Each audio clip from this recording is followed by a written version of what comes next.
En el nombre del Padre, del Hijo y del Espíritu Santo. Amén.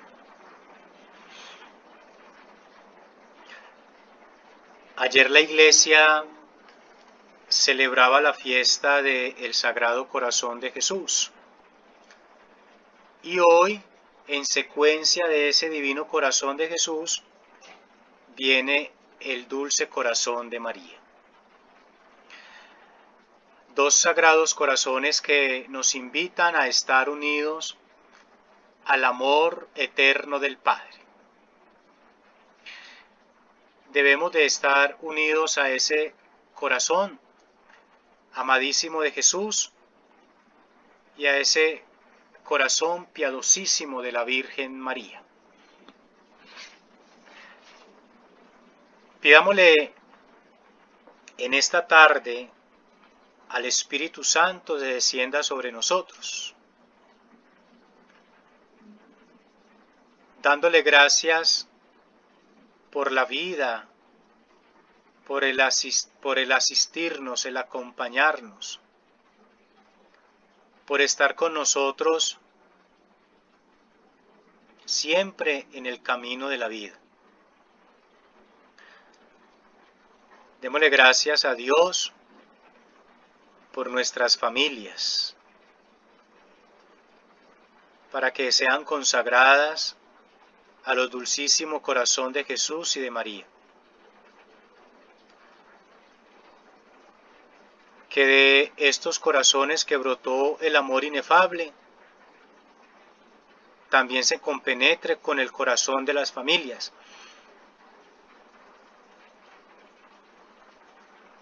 para que de ellas brote el amor, la unidad, el diálogo, la comprensión y sobre todo el perdón, para que las familias crezcan cada vez más en compañía, en gracia y en santidad de Dios y de María. Que sea el Espíritu Santo guiando nuestro encuentro, que sea el Espíritu Santo orientando lo que debemos hablar, lo que debemos pensar, lo que debemos callar. Que sea el Espíritu Santo de Dios dándonos luces para adentrarnos cada vez más en el misterio salvífico y el proyecto de Dios. Ven Espíritu Santo, llena los corazones de tus fieles y enciende en ellos el fuego de tu amor. Envíanos, Señor, tu Espíritu y se renovará la faz de la tierra. Espíritu Santo, ilumínanos y santifícanos. Espíritu Santo, ilumínanos y santifica. Espíritu Santo, Ilumínanos y santifica. Sagrado Corazón de Jesús, En ti confío. Sagrado Corazón de Jesús, En ti En vos confío. confío. Dulce Corazón de María, Sé la salvación del alma Salvación del mía. alma mía. Jesús manso y humilde de corazón, haz mi Haced mi corazón semejante al vuestro. en nombre del Padre, del Hijo y del Espíritu Santo. Amén. Amén. Bueno, con estos sentimientos que nos unen al corazón de Jesús y de María, y llenos de la gracia del Espíritu Santo, iniciamos entonces este encuentro, que lo hemos titulado La esencia del acto litúrgico. Entonces es el encuentro de hoy. Lo vi necesario, junto con el tema que vamos a ver la próxima semana, como ya un epílogo de lo que hemos visto durante el semestre. Fue necesario entonces empezar a ver introducción a la liturgia, los signos y símbolos de la liturgia, los lugares sagrados de la liturgia,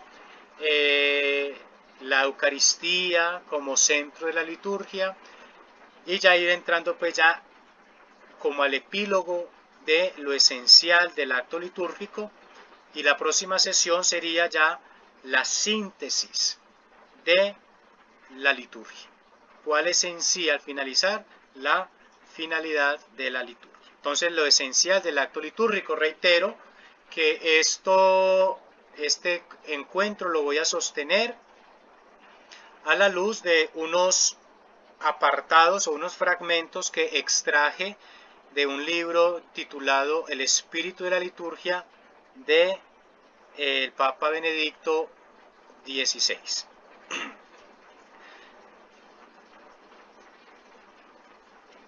Le voy a leer y voy a sacar unos apartados.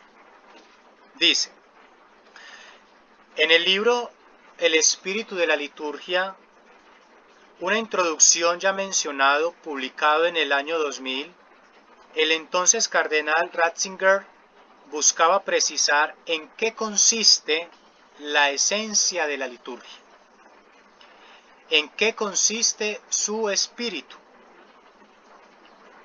En el primer capítulo de este libro titulado La esencia de la liturgia, Ratzinger, para definir esta esencia, utiliza el lenguaje alegórico de los padres, recordando a San Agustín, quien mencionaba que en una contraposición a la vida presente, la liturgia, abro comillas, ya no está entramada por la carencia y la necesidad, sino enteramente por la libertad de regalar y de dar, cierro comillas. La liturgia, en primera instancia, según lo que acabo de leer, se nos debe convertir a nosotros en un dar y en un regalar. En un regalar y en un dar. Cuando ustedes y yo participamos del acto de la liturgia, del acto litúrgico, de la celebración, de los sacramentos, estamos con el fin de ser regalados, de recibir los regalos que la liturgia misma trae para con ella. Y nosotros darnos a esa celebración. Miren qué interesante, y es que cuando vivimos, celebramos los sacramentos, la iglesia nos regala, ¿sí? La iglesia nos regala la vida sacramental.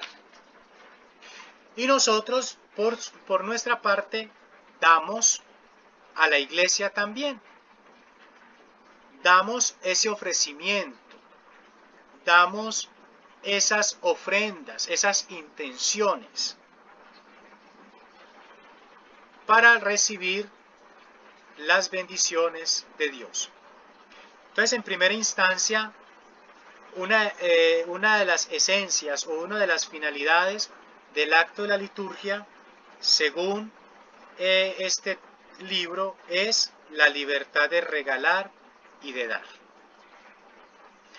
Dios, en su infinito amor, en su infinita libertad para con nosotros, se ha dado en gracia y en bendiciones, se ha derramado en gracia y en bendiciones. Y entonces, por ello, la liturgia es eso, es esa prolongación de ese amor de Dios para con nosotros a través de la iglesia. ¿Qué nos va a dar en la liturgia? Pues en la liturgia se nos va a dar el misterio de la salvación, recordando que la liturgia central es la Eucaristía, en la cual conmemoramos ese misterio salvífico de Cristo para nuestra salvación. Entonces ahí se nos va a dar. En segunda instancia, ¿qué se nos va a dar? Se nos va a dar la gracia de experimentar, como más adelante lo va a decir, un poco el cielo. La escena de la transfiguración de Jesús nos deja entrever ello, que cuando Jesús invita a Pedro, a Santiago y a Juan, los lleva al monte Tabor, y es como con la finalidad de que predegusten desde aquí lo que es el cielo. Cuando ustedes y yo comulgamos, estamos en la celebración, predegustando ese cielo, comulgando el pan celestial. Aquí en la tierra nos vamos a ir ya preparando para ese gran encuentro personal y definitivo con Dios. Entonces, ahí es lo que nos va a decir esta primera idea de eso. Continúo con la lectura diciendo: la liturgia sería entonces, abro comillas, un nuevo despertar en nosotros de la verdadera infancia. Cierro comillas, la apertura a la grandeza prometida aún por alcanzar. La liturgia imprimiría también en la vida cotidiana, aparentemente real, los augurios de la libertad que deshacen construcciones y hacen que alumbre el cielo sobre la tierra. Cierro comillas. ¿Qué nos dice entonces acá el Papa Ratzinger? El Papa Emérito Benedicto XVI, nos está diciendo que la liturgia nos abre, nos permite adentrarnos en esa alegría, en ese gozo, para alcanzar los bienes y las primicias que trae la liturgia. Es como si nos incitara a no desistir y a no dejarnos robar por nada ni nadie la gracia que vivimos en la Eucaristía, que vivimos en la celebración de la liturgia. Por eso dice, deshacen constricciones y hace que alumbre el cielo sobre la tierra. La liturgia es eso, permite la apertura del cielo, se abre el cielo y se abaja a nosotros. Ya lo hemos experimentado, o más bien ya lo hemos constatado en algunos pasajes bíblicos cuando sucede este acontecimiento. En el bautismo de Jesús, se abre el cielo y desciende el Espíritu, pero desciende también Dios a través de una voz. Tú eres mi Hijo amado. En la transfiguración se abre el cielo y desciende la misma voz, pero ya haciéndole un señalamiento a los discípulos. Ese es mi Hijo amado. La liturgia entonces es la apertura de lo divino para unirse con lo humano, que nos alcanza, que nos abraza a todos en la tierra, lo dice. Continúa diciendo, así, la liturgia de todos los días nos llevaría a participar ya en la tierra de la liturgia celestial. Miren, la liturgia de todos los días nos lleva a participar de la liturgia celestial. ¿Qué quiere decir? Que es importante en la medida posible participar todos los días de la liturgia, participar de los sacramentos, participar de la espiritualidad. Todos nosotros, por ser cristianos, y creo yo, hombres de oración y mujeres de oración, nos adentramos diariamente en ese misterio de la unicidad con el Padre. La liturgia es ese encuentro, ojo, la liturgia es ese encuentro que tengo yo con Dios y que Dios tiene conmigo. ¿Quién me proporciona ese encuentro? La iglesia, los sacramentos, la oración, mi fe, la liturgia. Por eso, reitero lo que dice, la liturgia de todos los días nos llevaría a participar ya en la tierra de la liturgia celestial. ¿Qué quiere decir también? Que desde acá nos vamos preparando para participar de una manera más estrecha en la liturgia celestial. Cuando sea la escatología de nuestros tiempos, ¿sí? Cuando sea nuestro final, nuestro encuentro. Mientras decía esto, se va acercando a mi memoria las frases o las palabras que tiene en las exequias. Y es en el prefacio. En el prefacio de exequias, que dice: aunque la certeza de morir nos entristece, nos alberga la futura de la inmortalidad. Y eso es una frase de San Agustín, pero que se dice en las exequias. Aunque la certeza de morir nos entristece, nos alberga la esperanza de una futura inmortalidad. ¿Quién alberga la futura inmortalidad? Los que desde aquí en la tierra hemos preparado ese cielo con la liturgia diaria. Si bien gozan de mucho tiempo en semana la Eucaristía, pero no puede faltar ese encuentro, no puede faltar esa relación con Dios a través de la oración.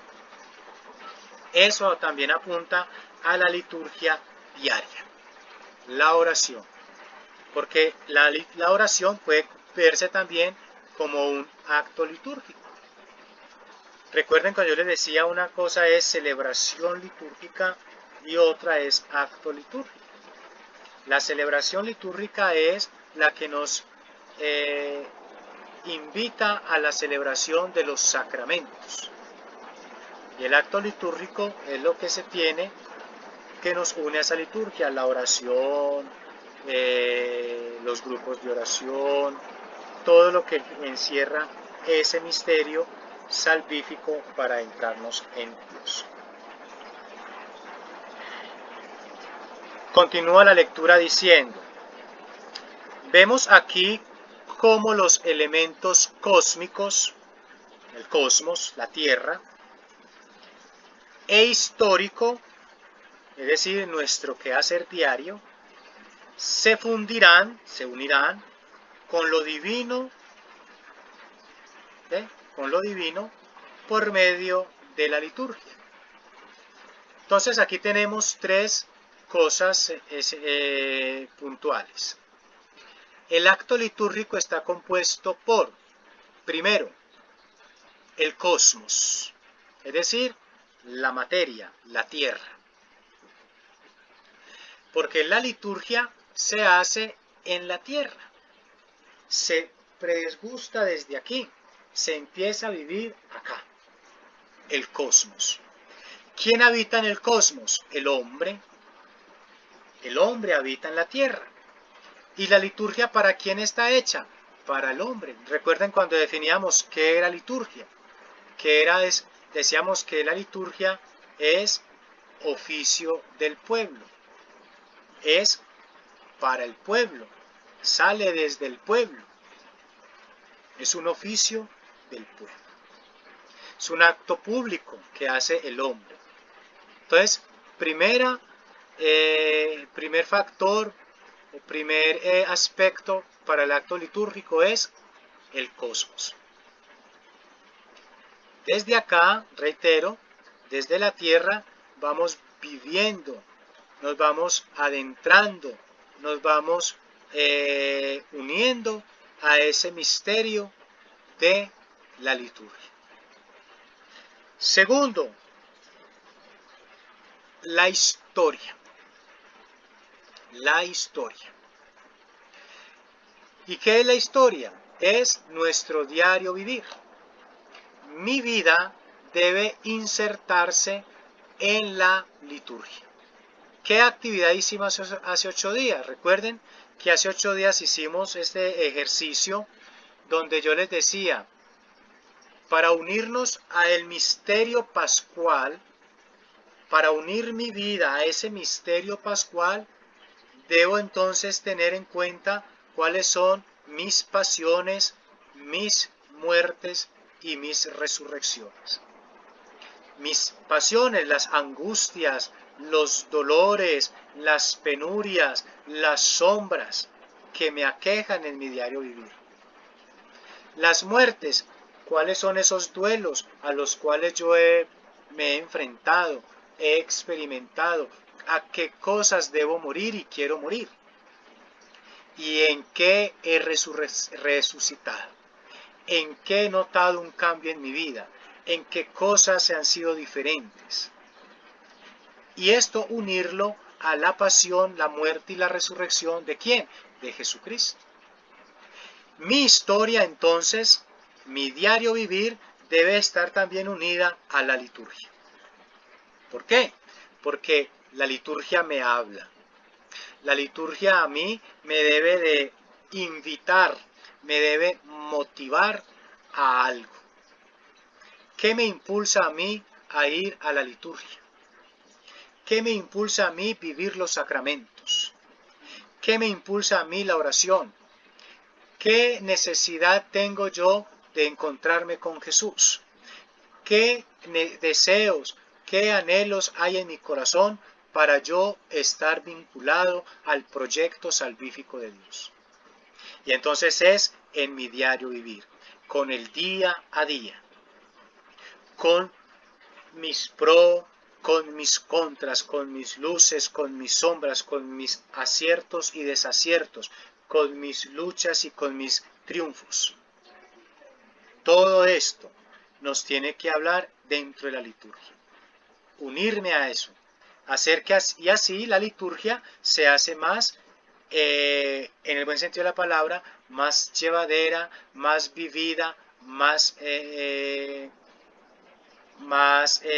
unida a la persona de Jesús. Pero esto tiene que ir acompañado, este segundo factor del día a día, la historia, debe ir acompañado con el ingrediente de la fe.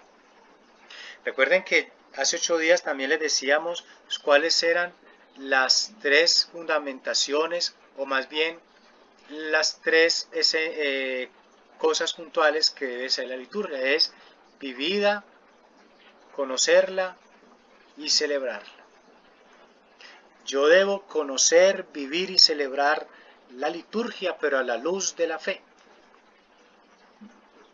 Si yo no tengo fe, no puedo conocer algo que para mí va a ser algo extraño.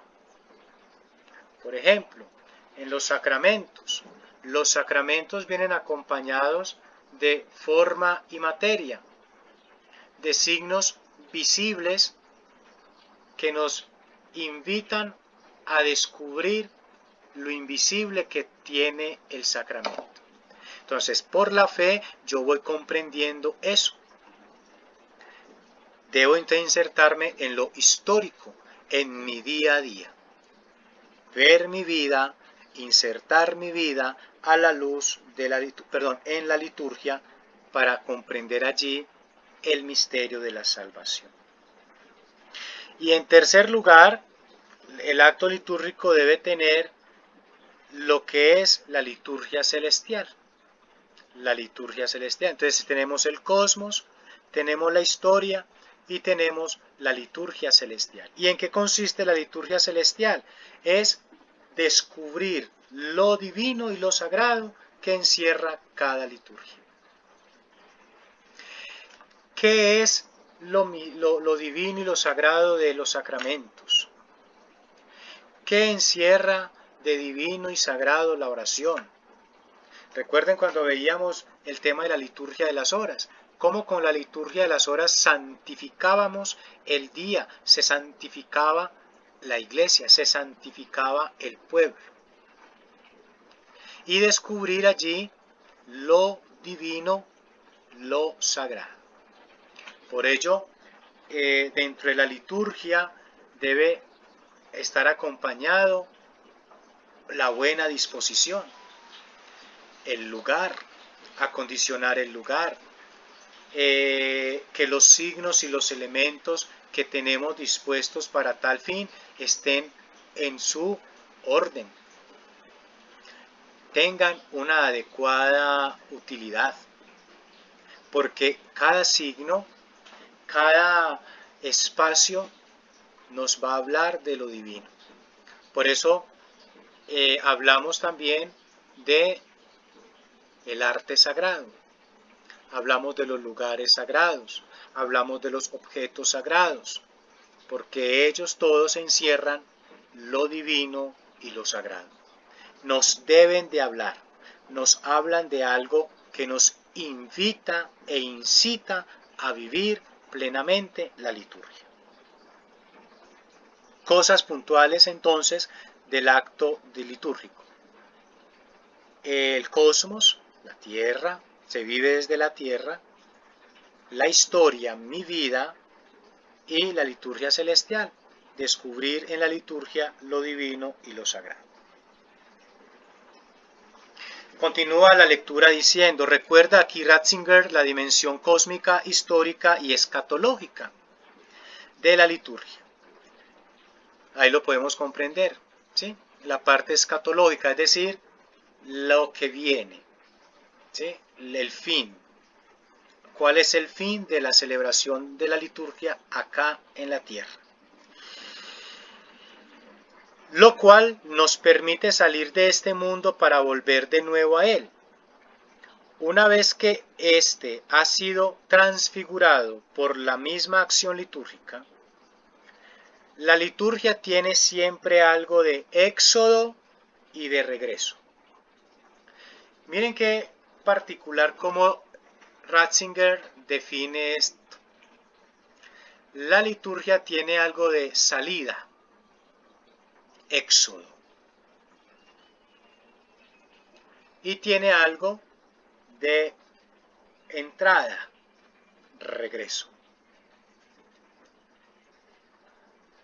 La liturgia nos invita a salir de nuestra condición de pecadores, nos invita a salir de nuestra zona de confort, nos invita a salir de los miedos, de las angustias, de los vacíos que hay internos y que hay en nosotros. Salir de aquello que no nos deja agradar a Dios, que no nos deja contemplar el misterio de Dios, que no nos deja verle, celebrarle y sentirle. Ese es el éxodo, nos invita a la liturgia a salir. Y luego nos invita a regresar, a adentrarnos. Una vez salido de nosotros aquello que no nos deja ver, celebrar de una manera transparente, concienzuda y con plenitud de fe, nos adentramos en ello. Por eso la fe debe ser vivida, celebrada y anunciada. Por eso el éxodo o el regreso es regresar transformados, regresar renovados. Lo que decía ahora, la Pascua. Hacer vivir esa Pascua. Y recuerden que la Pascua nos invita a ese paso. La Pascua en el Antiguo Testamento era recordar ese paso del pueblo de Israel, paso de la esclavitud a la liberación, paso del pecado a la gracia, paso de la muerte a la vida. Y dentro de la vida sacramental es recordar ese paso.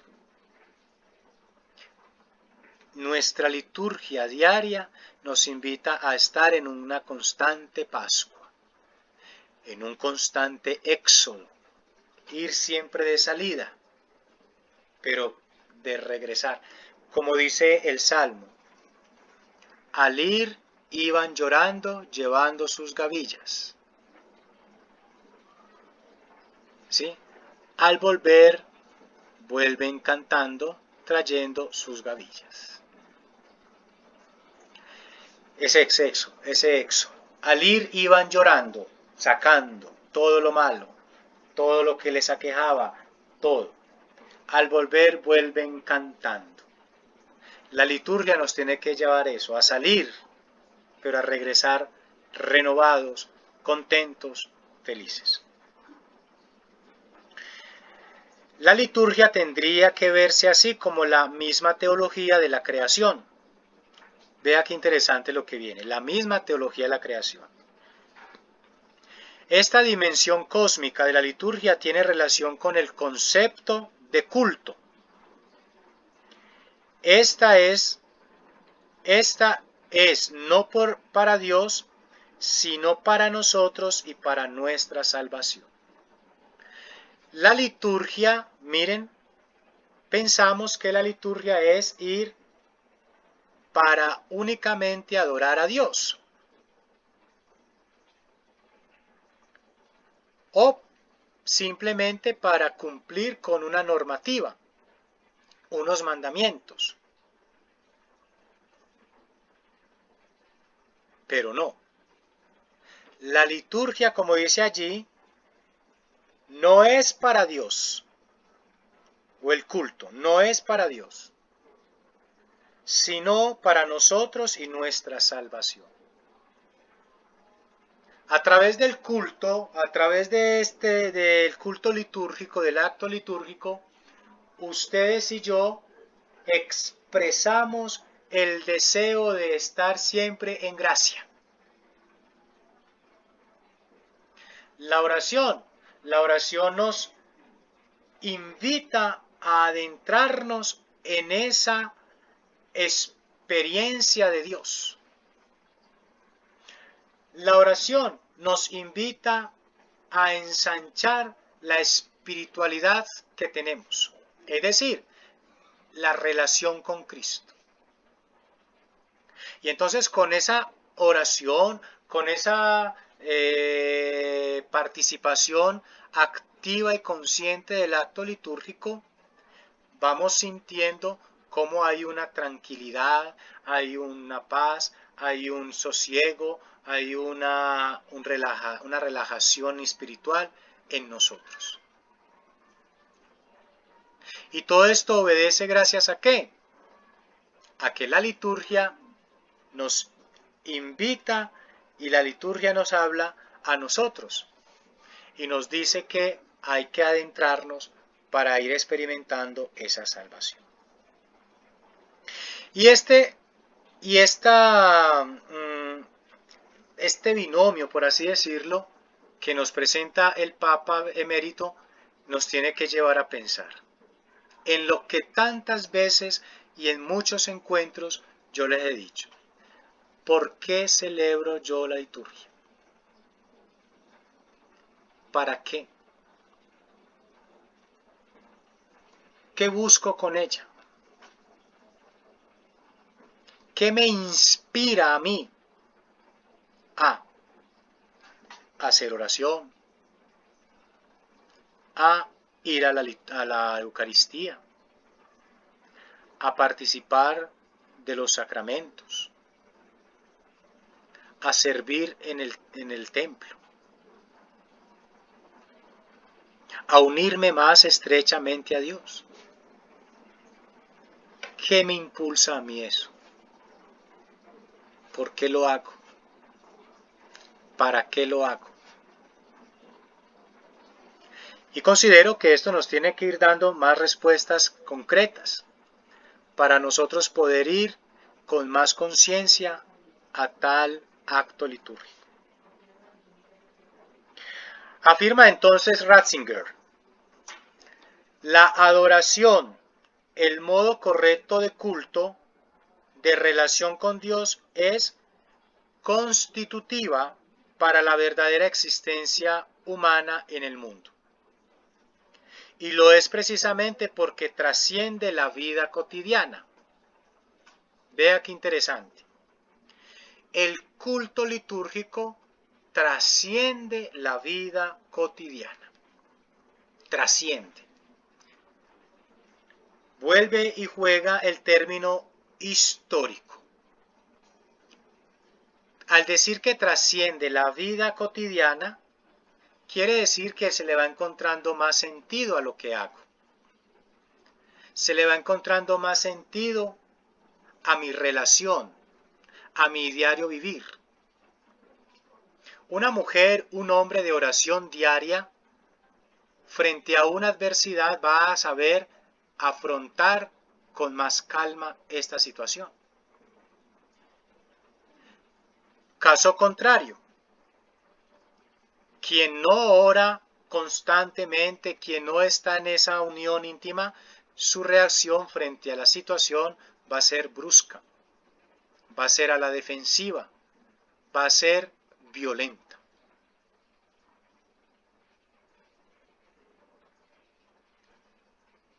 Trasciende nuestra vida cotidiana. Ustedes deben hacerse en una lectura, o los invito para que se vayan haciendo una lectura ustedes mismos, y es sacar su otro yo y ponerlo enfrente y hacer una especie de monólogo y hacerse en la pregunta, o más bien, ¿cómo eran ustedes antes de y cómo son después de? ¿Cómo es mi vida antes de Jesús? ¿Cómo es la vida después de? ¿Por qué? Porque la experiencia de Jesús nos tiene que llevar a algo nuevo. Ejemplos.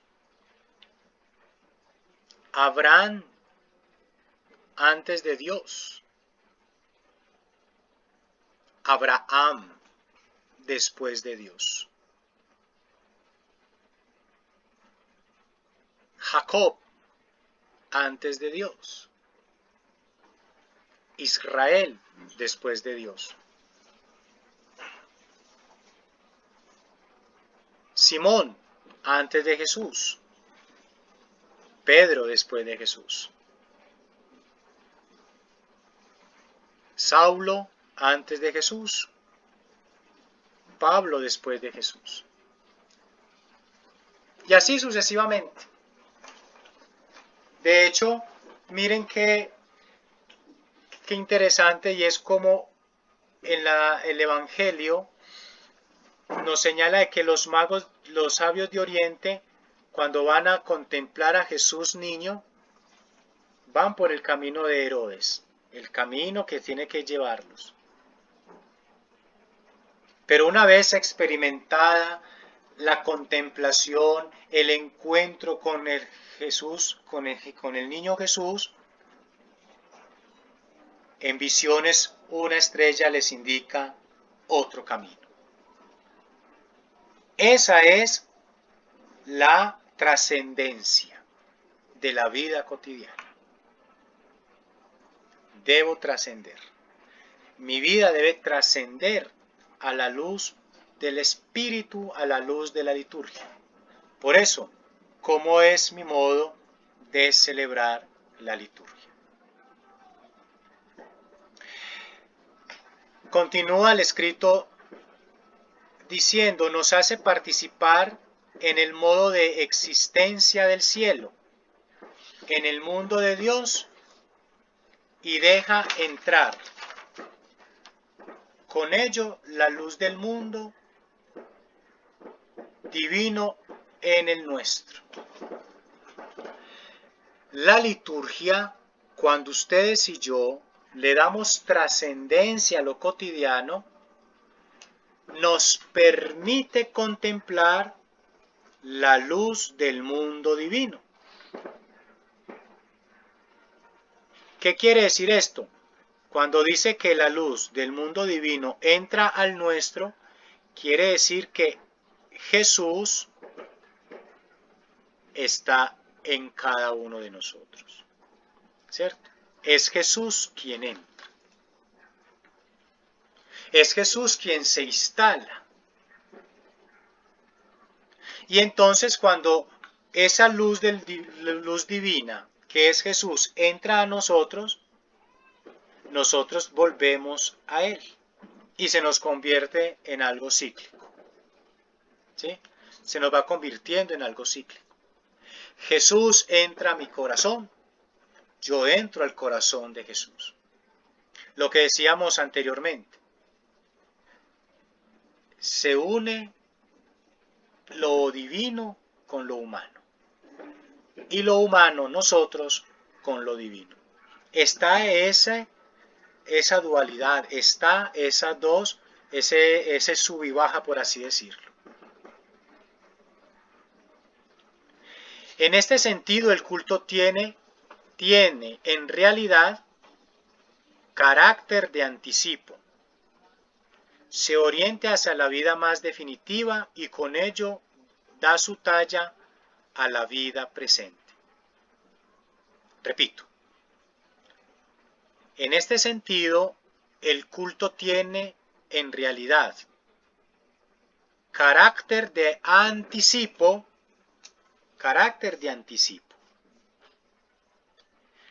se orienta hacia una vida más definitiva y con ello da su talla a la vida presente. La liturgia nos anticipa. La liturgia es un anticipo del cielo, pero que se va entretejiendo en el día a día.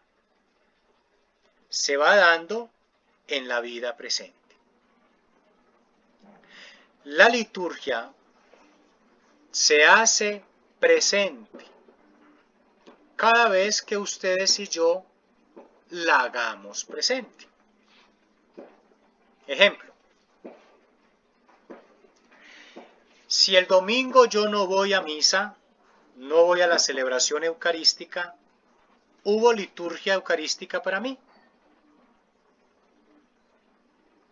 ¿Sí o no? No, profe. No. ¿Por qué? Porque no la viví, no fui. Guillermo, de pronto si había una buena intención de ir, no es diferente, ¿o qué? Y que de pronto se entorpeció la ida por algo muy, por algo muy importante, que yo pues pienso que algo muy importante más que la liturgia, pues tiene que ser una enfermedad que me lo impida en el momento.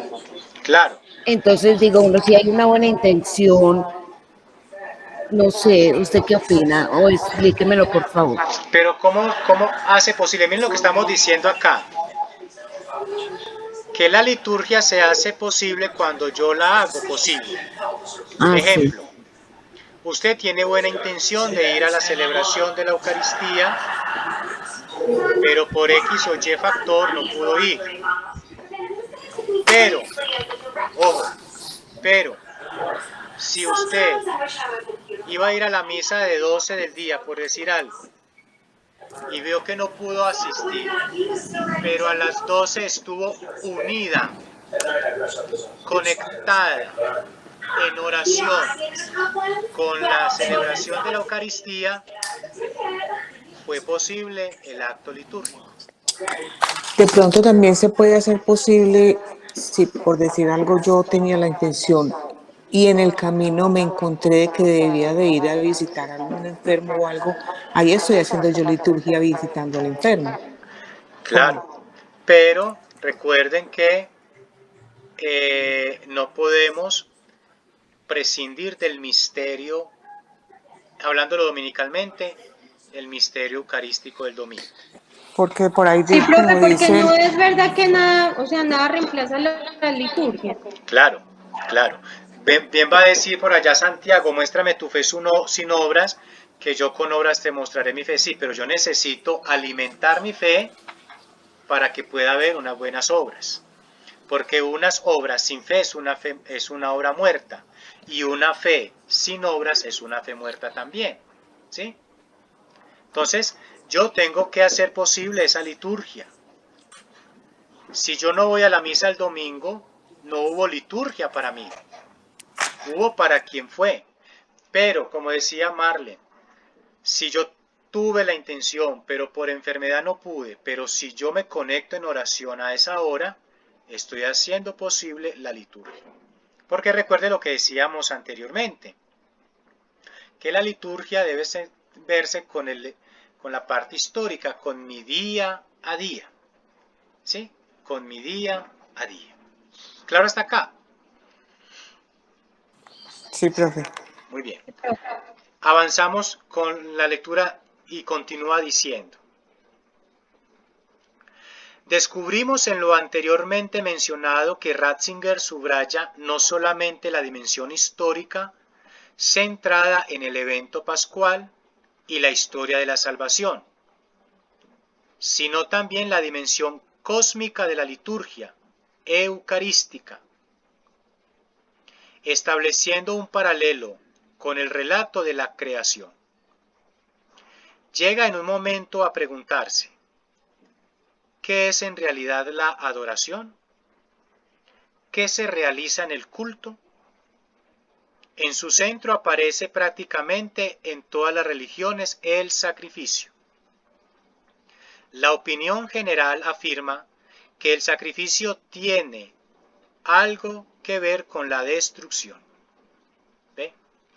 Tiene que ver algo con la destrucción.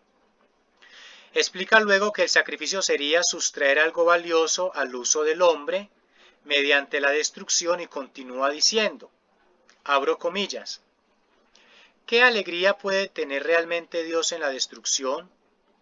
¿Se le ofrece acaso algo mediante la destrucción? ¿Puede un acto formal como este servir realmente para la gloria de Dios? Evidentemente no. La verdadera ofrenda a Dios debe tener un aspecto realmente diferente. ¿Y en qué consiste? Vamos a mirar. Y consiste en la unión del hombre y de la creación con Dios.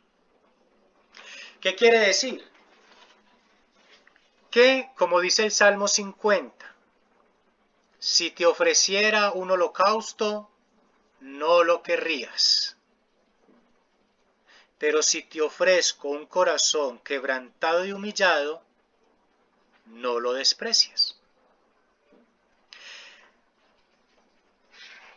En pocas palabras, según esto que acabamos de leer, la liturgia, lo que le agrada a Dios en la liturgia es la unión del hombre con su Hacedor, con Dios. A Dios no le importa o no le interesa tanto los sacrificios. A Dios no le importa tanto la ofrenda. A Dios lo que le interesa es el deseo y el anhelo de usted estar con Él. De usted estar con Él. Miren que en el Evangelio dice, si usted presenta una ofrenda en el altar y se acuerda de que tiene algo pendiente con tu hermano, deja la ofrenda y vete primero a reconciliar y luego bien nuevamente. Eso es el acto. Esa es la liturgia. De que siempre esté unido lo humano con lo divino. Yo necesito ir a reconciliarme con mi hermano para que la ofrenda sea más agradable a Dios.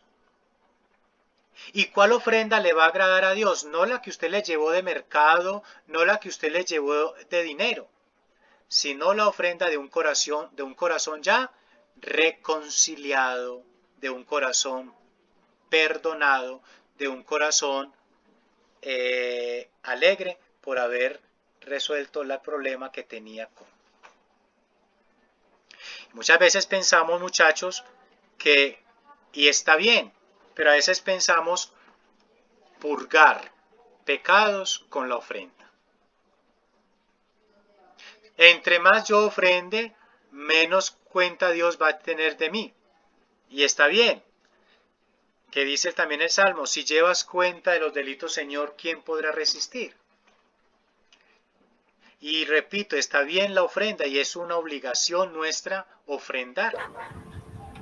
Pero, Profe, sí, pero yo he escuchado que nuestros actos de misericordia redimen nuestros pecados. claro, porque ¿qué es un acto de misericordia? Explíquenos. Pues un acto de misericordia es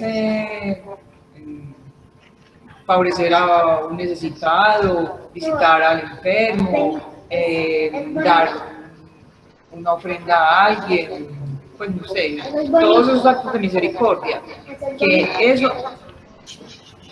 eso redime nuestros pecados. Sí, pero no nos podemos quedar únicamente allí. ¿Sí? Tenemos que hacer otro acto. Lo que hablamos, por ejemplo, ¿cuáles son las tres indicaciones que nos da la Cuaresma? La abstinencia, el ayuno y la limosna. ¿Cierto? Ahí también nos invita la Iglesia. Actos de misericordia, pero también hay que ofrendar.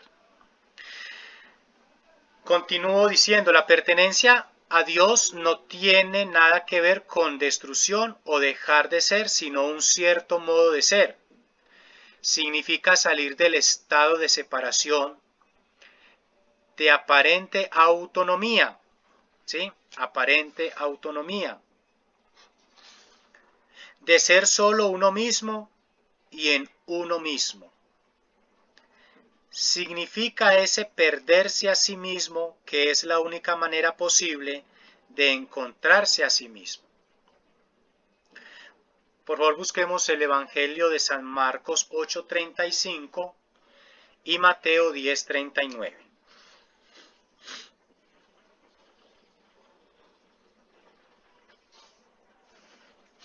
Marcos 8:35 y Mateo 10:39.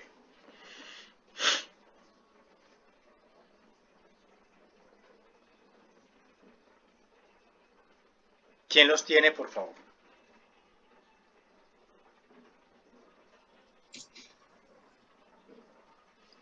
Mateo, Marcos. A ver, Diana. El que quiera salvar su vida la perderá, pero el que pierda su vida por mí y por el Evangelio la salvará. Bien. ¿Y Mateo?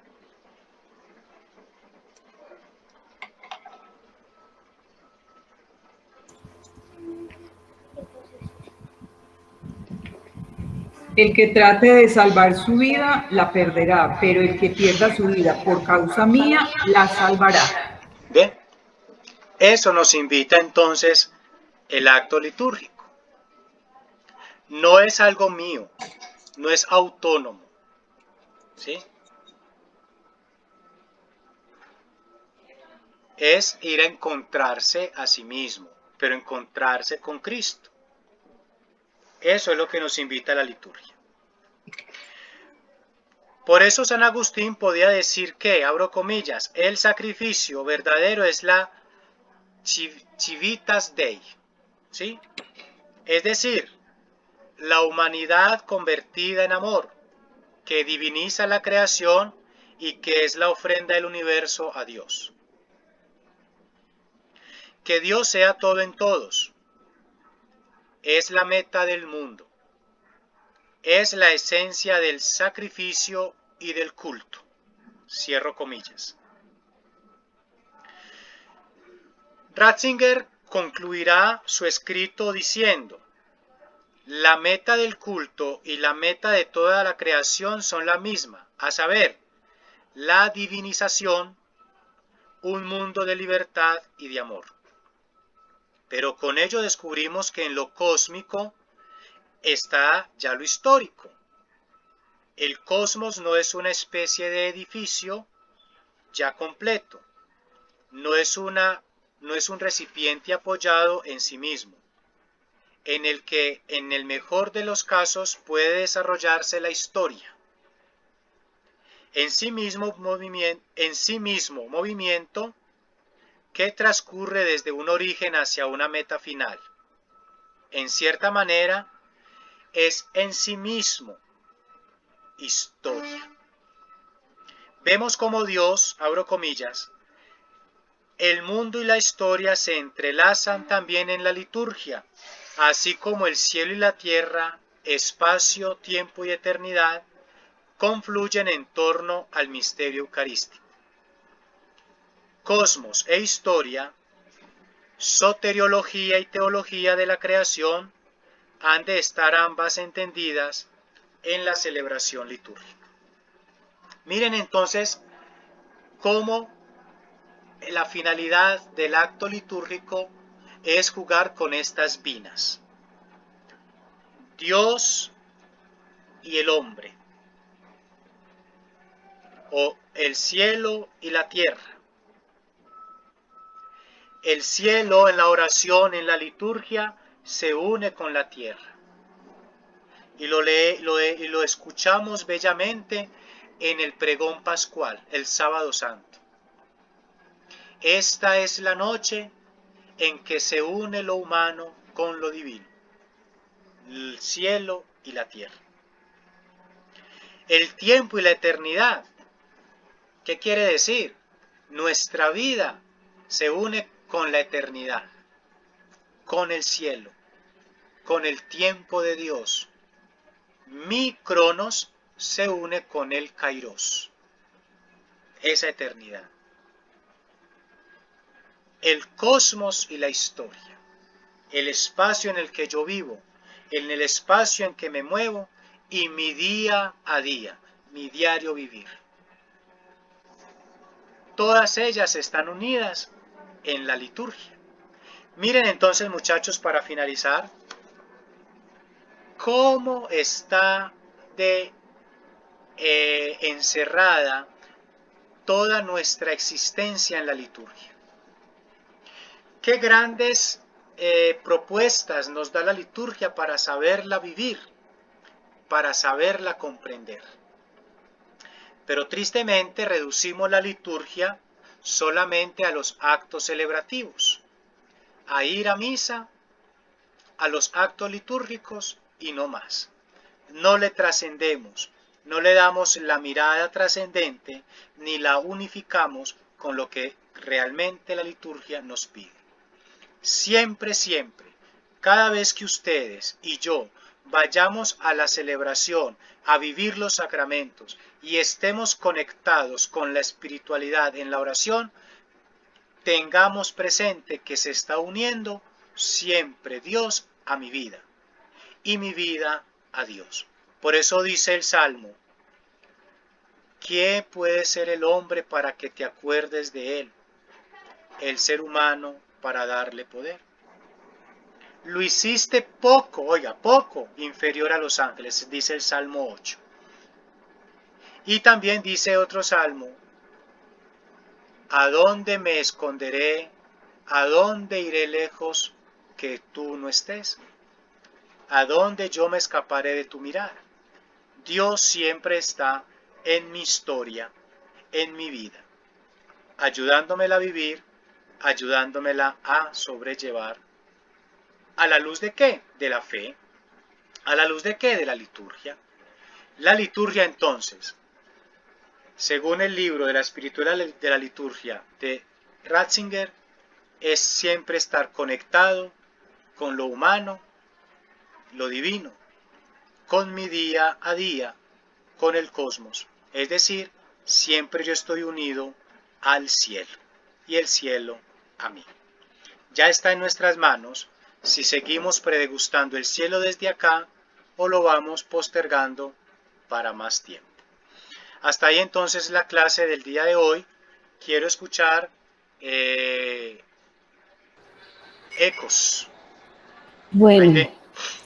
Profe, primero, perdón, Marlencita, en el libro que nos dijo de Benedicto XVI, ¿en qué página está lo que usted nos acabó de decir? Por favor.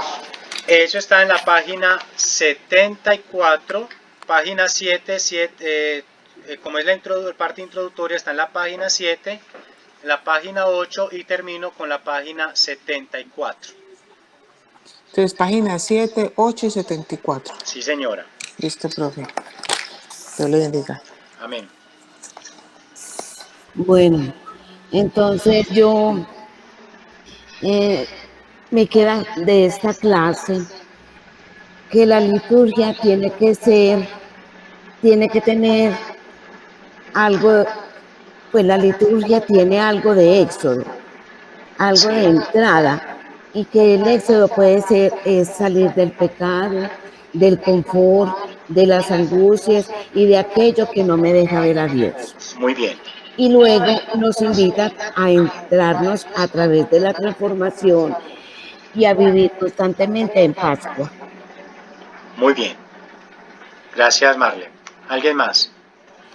Para mí la liturgia es esa unión permanente de mi vida con la de Jesús y de tratar de que mi vida sea como la de Él. Pues seguir los pasos para poder ser acá en la tierra el reflejo de lo que es Él. Muy bien, gracias, Aide. La liturgia bien celebrada y vivida me permite vivir anticipadamente el cielo. Muy bien, Diana, muchas gracias. Que la liturgia es una entrega, tanto por lo que ella nos entrega cuando vamos a la Eucaristía y ella se nos da en todos esos actos, como esa disposición del corazón del ser humano que va a recibir, dispuesto a recibir eso que allá se nos entrega a través de los actos litúrgicos. Muy bien, Maristela. Bueno, les agradezco entonces su participación. Carolina, ¿vas a decir algo? Profe, sí, que más que el culto pues como tributado a Dios es el culto público pues y oficial de la iglesia que somos nosotros.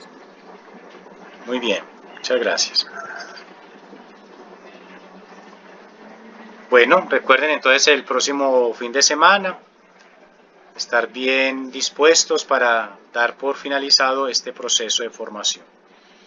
Que el Señor les bendiga y que tengan un feliz fin de semana. Que estén muy Dios bien, lo bendiga y muchas gracias. gracias. Gracias. Profe, le quería preguntar,